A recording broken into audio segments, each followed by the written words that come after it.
Hi, guys. I think we're live in the Nutritarian Women group. Let me see. Oh, yeah, it looks like we're getting some feedback. Yeah, so we'll just wait a couple minutes for people to hop on. But if you are already on, my name is Alicia, and I was invited by your admin to come and talk to you guys a little bit about the Nutritarian lifestyle. Just to give you a little bit of background, I started doing this lifestyle several years ago. Let's see, it was 2010 when we had, I was blogging. I was doing a little motivational mommy blog. And oh, and I see that we have 6 people on now. So go ahead and let me know if you're here, if you would say hi. And just let me know if you can hear me okay. And I'll look for your comments. My comments are a little delayed because I go through my Zoom software, but I'm looking at my phone too, so I'll put it right here so that I can see your comments. But my background is that I was doing this mommy blog. I was on probably my 1200th, hi Carissa, I was probably on my 1200th diet, yo-yo diet, what always ended up being a yo-yo diet. I had had a baby and I wanted to lose the weight. And so I thought, well, this time around, maybe since I have this mommy blog, maybe I'll put the word out to my members and see if anybody wants to do a weight loss challenge with me. And so that's exactly what we did. And hello to the people who are hopping on. We're going to talk about some good, important stuff today. But first, I'm just doing an intro while people hop on. So I picked Weight Watchers. That was the diet that I chose to do for this weight loss challenge through my blog. And I had like 10 other women, and I asked each of them to pick a diet. And then each week they were going to report on the progress of how their diet was going and how they were losing weight. And one of the moms, my friend Allison Wienig, was doing Eat to Live. And I had worked in a health office. I considered myself really pretty well read in nutrition.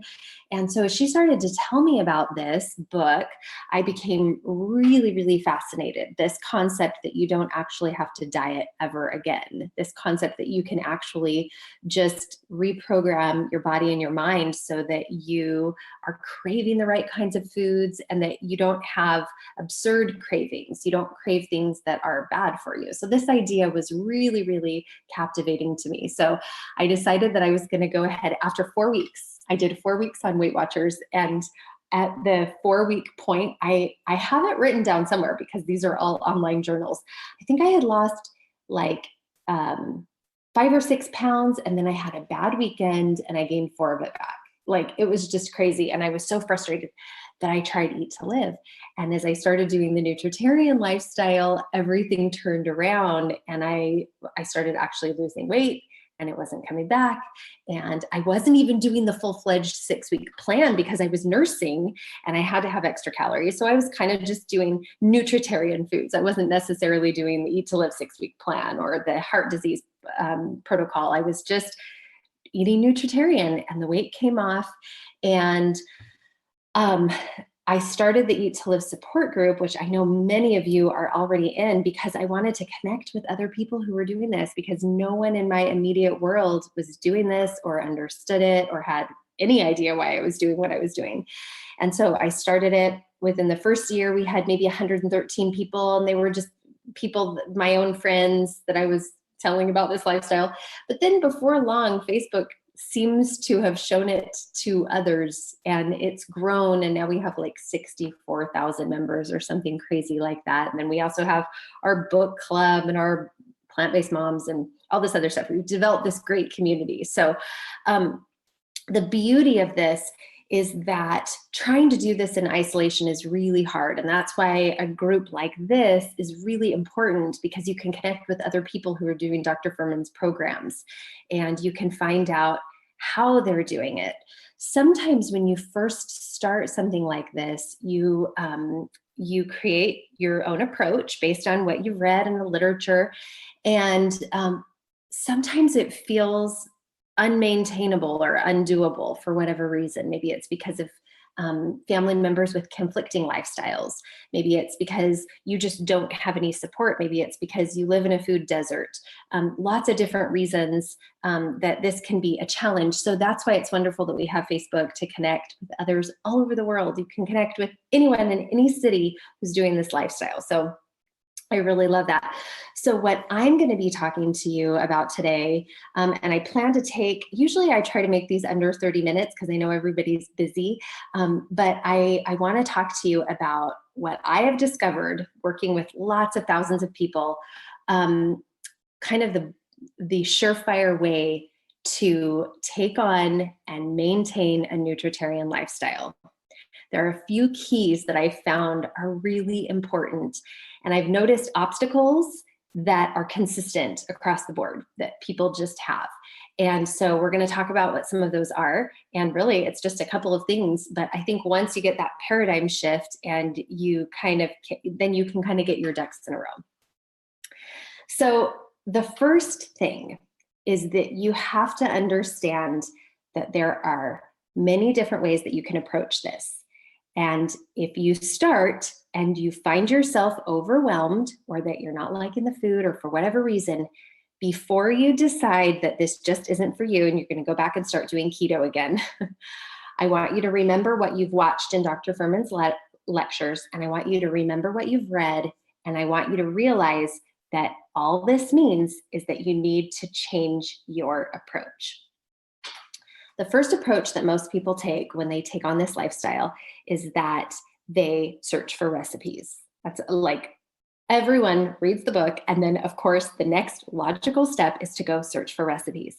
So what most of us will do is we'll go to Dr. Furman's website, or we'll order one of the cookbooks, or we'll do something like this, and we'll find a few recipes that work. This was the approach that I took, and I think it's a great approach. But one thing that can happen when you're just going on recipes is that you can end up getting into what I call recipe overload. And so what can happen is you go shopping for all these beautiful new recipes, and you find that you need different ingredients for every single one of them. Maybe you find one of them from the Oh She Glows website, and you find one of them from Hello Nutritarian, and another from the Watery Mouth, and another from Dr. Furman, and another from Eat to Live Daily. Okay, you've got all these different recipes, but you're finding quickly that some of the ingredients don't cross over. So you end up with all these extra ingredients that are just going to sit there, and you've just spent all this money on recipes. And this is a lot of times where people feel overload because they just feel like, okay, now I'm out of my budget because of my shopping and all this stuff. This is where sometimes a meal plan approach can be really beneficial. And Dr. Furman has the 10 and 20. There's lots of different, there's free meal plans. There's all kinds of meal plans that you can access. But say, for instance, you were to do Dr. Furman's 10 and 20. What would happen is that those recipes would most likely be consistent with using a lot of the same ingredients. So you're making lots of different recipes, but you're accessing a lot of the same ingredients. So maybe you have a big shopping expenditure at the beginning, but once you've started making those recipes, you realize, oh, I'm going back to the store, but I don't need this or this or this or this because I already have those in my cabinet. You know, you're gonna shop for dates. You're gonna shop for ground flax or flax that you're gonna grind yourself. There's gonna be a lot of consistencies in those recipes. So that's important. So for some people, going on a meal plan is like just the perfect formula for getting ahead because they know exactly what they're gonna eat. We have so many people in our community that are like, it just took the emotion out of it. I just looked at my meal plan and I knew exactly what I was going to be eating that day. Takes the emotion out of it. So that's one approach. But what we learn from interviewing a lot of different people is that the meal plan approach might not work for everyone. For some people, they're going to recipe hunt until they find their top 4 recipes. And aside from their salad, which is maybe going to have a few different salad dressing options that you love. Okay, this is a different approach. This is different than the meal plans. You might just have 4 Nutritarian recipes for that dinner and that breakfast that you're just going to rotate. And you know, you've experimented for a while. Sure, you might have done a little more shopping than you needed to, but you've discovered those recipes, and that's what you're going to, and that's what you're going to use over and over. That's what I did in the beginning.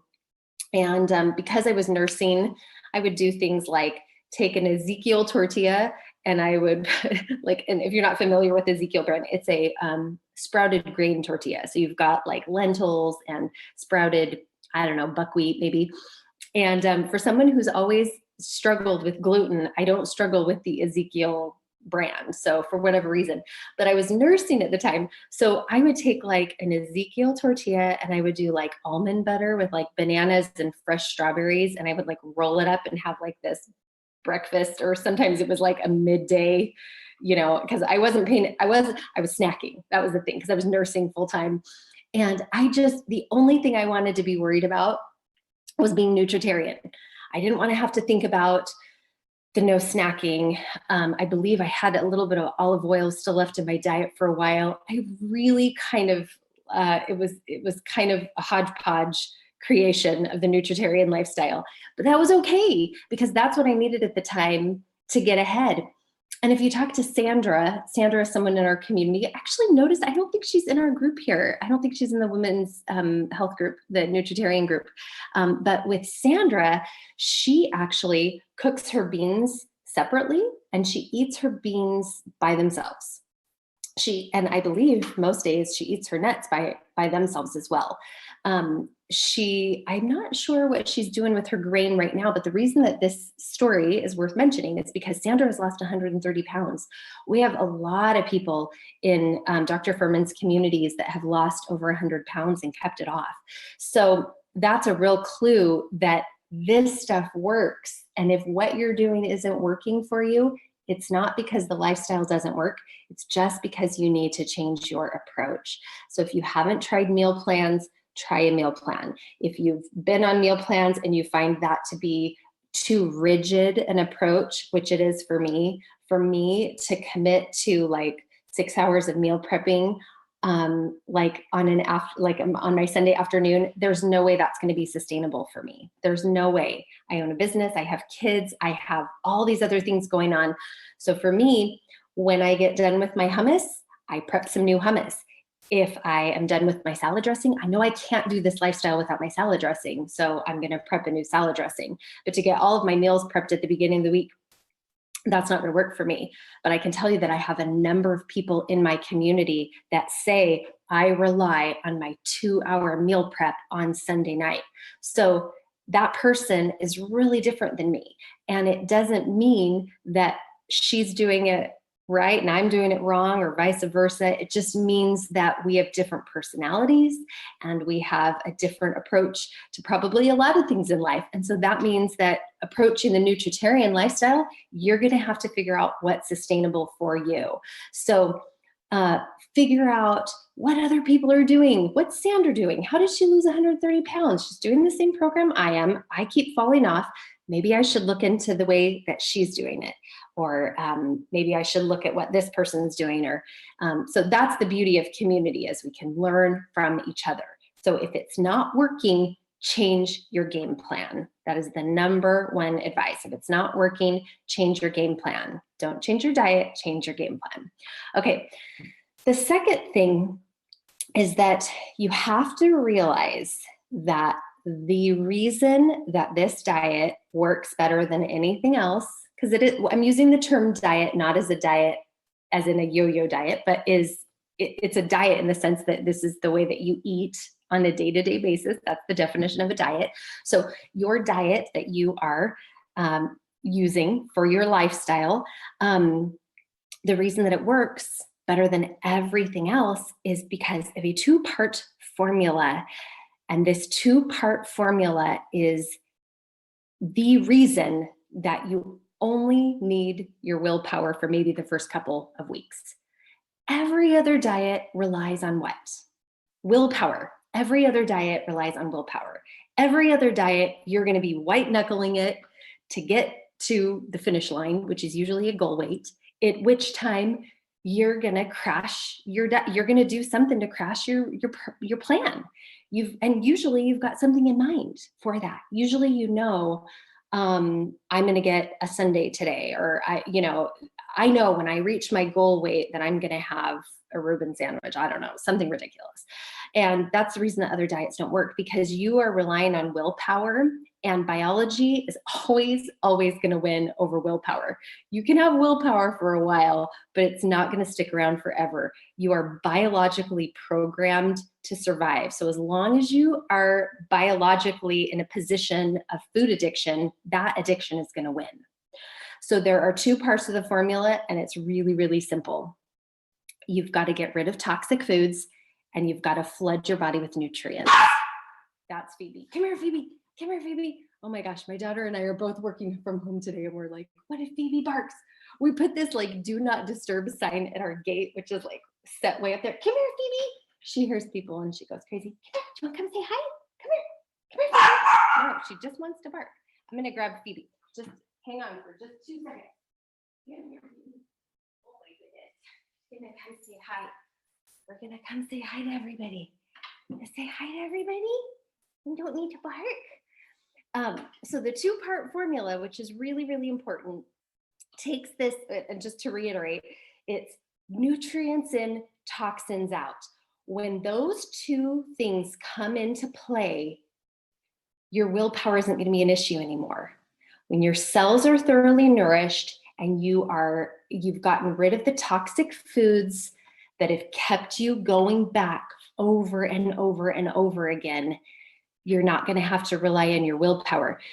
You will literally start to crave the fruit, because the fruit is going to give your brain the satisfaction that it needs. The pleasure centers of your brain are basically programmed to love guava and apples and tomatoes and lettuce. I mean, those pleasure centers, that's what they're there for. And so sometimes we think we're broken because we're like, oh, I can't get enough of this ice cream. I can't get enough of this Doritos or A, B, C, or D. And the reality is that we've taken something that's there for a good reason. It's there for survival, and it's to keep you coming back for foods that are going to actually nourish and give your body what your body needs to function the way it's designed to function. And we've hijacked it. It's like giving jet fuel to a little car that needs, like a diesel engine or something. Your brain needs fruit. Your brain needs these delicious, nutrient-packed carbohydrates and a lot of things that we're told we shouldn't have. And now that we've given it such a high stimuli, we just keep going back for those foods over and over again. And the more we discover about these foods, the more we realize that they're actually programmed, so to speak, to keep you addicted, to keep you coming back for more. So when you read ingredients, like let's just say MSG, monosodium glutamate, if you want to put weight on a rat, when they do rat studies, that's what they do in these little science venues where they're doing all these terrible studies with animals that would really upset all of us if we knew about them. But when they want to put weight, that's what they use. I mean, MSG just in and of itself is something that's going to generate that obesity. And so, or produce, I guess we should say produce and perpetuate obesity. Okay. Because a lot of these toxins, they stick around. Those toxins are in our fat cells. And so they don't just lay there dormant.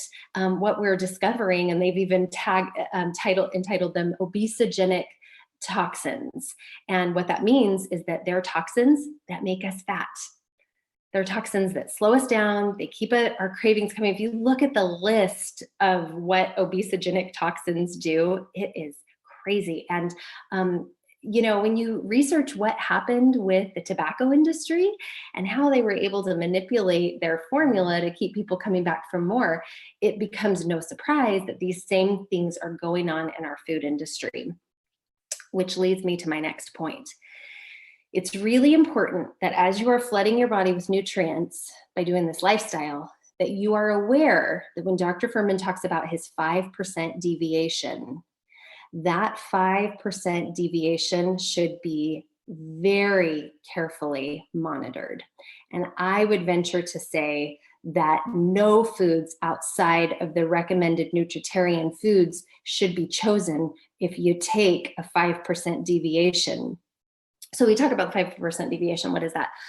What that basically means is that in your total calories, you can still really have health benefits from this lifestyle, even if you're going off course 5% of your calories, okay? But if in those 5%, you're getting these obesogenic toxins, you're getting foods that are addictive, okay, then you're still going to be in the camp of white knuckle dieting. It's not going to be any different. You have to get those foods out.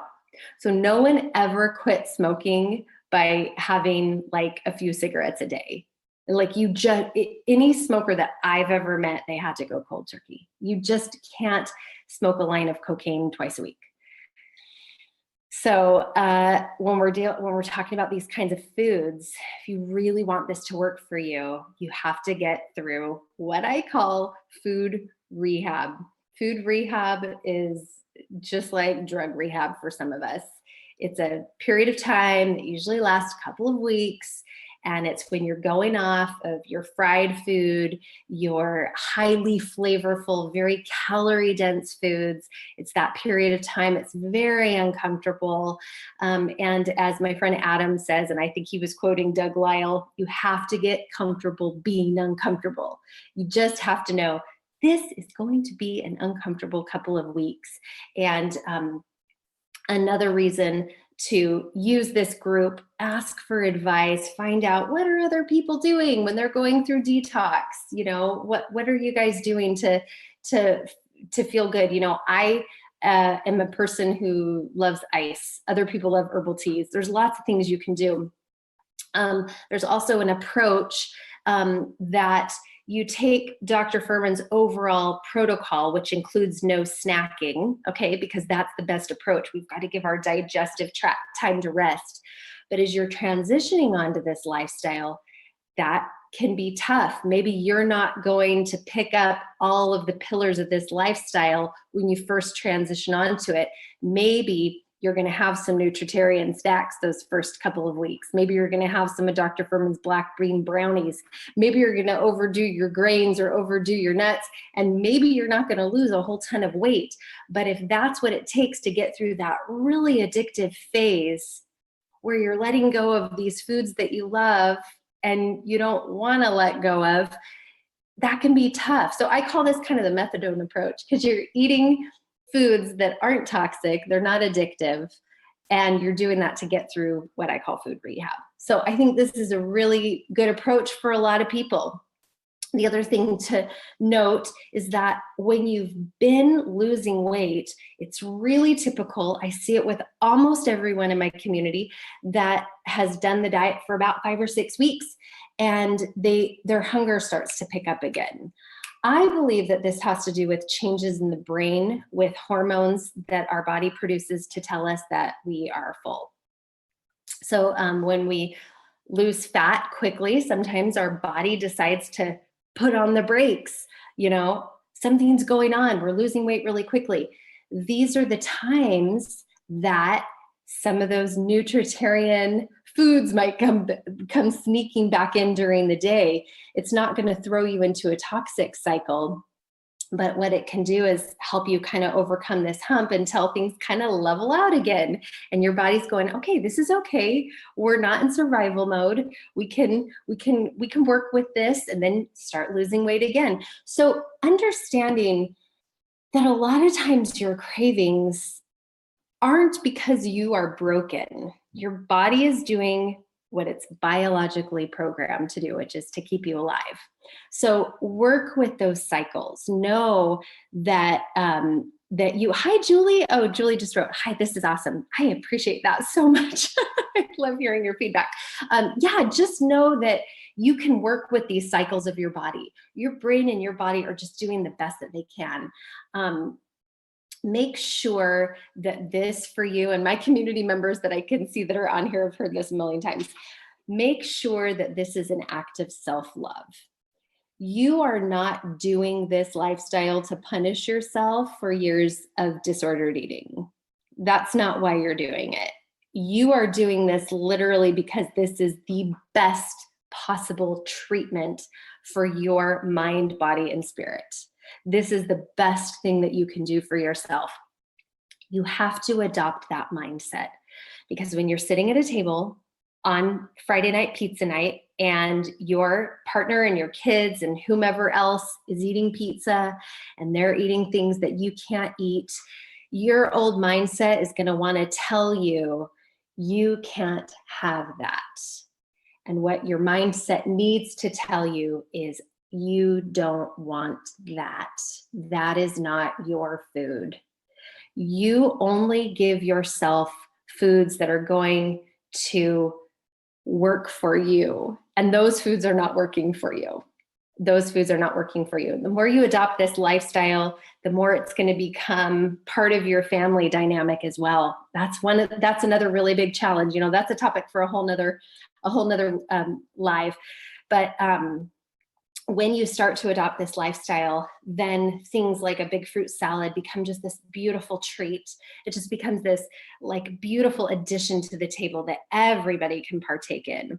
When I was at Dr. Furman's retreat last week, he had these, the chefs, Chloe and anyway, the Jackie, the girls running the kitchen, and I'm sure Dr. Furman orchestrated it, had these beautiful plates of island fruits. They were like lychee nuts and the rambutams or whatever they're called, those big funny looking like hairy fruits. And you crack them open and it's just the most delicious thing you've ever had.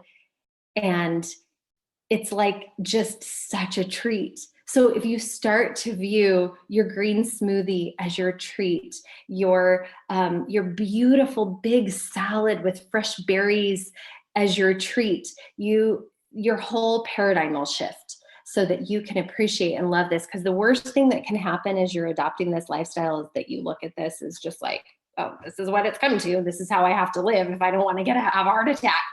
And you don't want to think that way. You want to know that this is in harmony with everything that you need for longevity, because it's not just about what you're eating. It's about the way that you feel. It's about your relationships with others. It's about your ability to have physical activity. So these things all work together. They all work together. So what I want to encourage you guys to do in closing is, I want to encourage you to come into this group and to post pictures of what you're eating and to post what's working for you. Because as you share what's working for you, someone else is going to share something that's working for them. And you're going to see, I'm going to try that. This morning, somebody posted in our group a checklist. And it was like, this is my checklist for all of my G-bombs and my grain, my daily grain. She's doing the 6-week plan. And this is fantastic. This is something that we can all utilize. So build on each other, use each other to build each other up. In the sequoias, there's this analogy that the sequoias, the way that they grow is that their roots just intertwine. And when big storms come along, part of the reason that that forest has grown to what it is because the roots are entwined with each other. And that's what we are. In our online community on Facebook, we are a community of women and men who are rooted together. And so remember that as you're going through your challenges, you don't have to go through them in isolation. You can come into the group and use this as your support system. You guys are fantastic. I don't know if my comments are behind, but I just want to tell you that if you do have any questions or comments, you can go ahead and post them and I will come back and answer. And I hope you guys are having a great day. And I'm going to go back to my Zoom link because I'm going to end my meeting now. And I hope you guys have a great day. And please show the group what you're eating and tell us what's working for you. Bye, guys.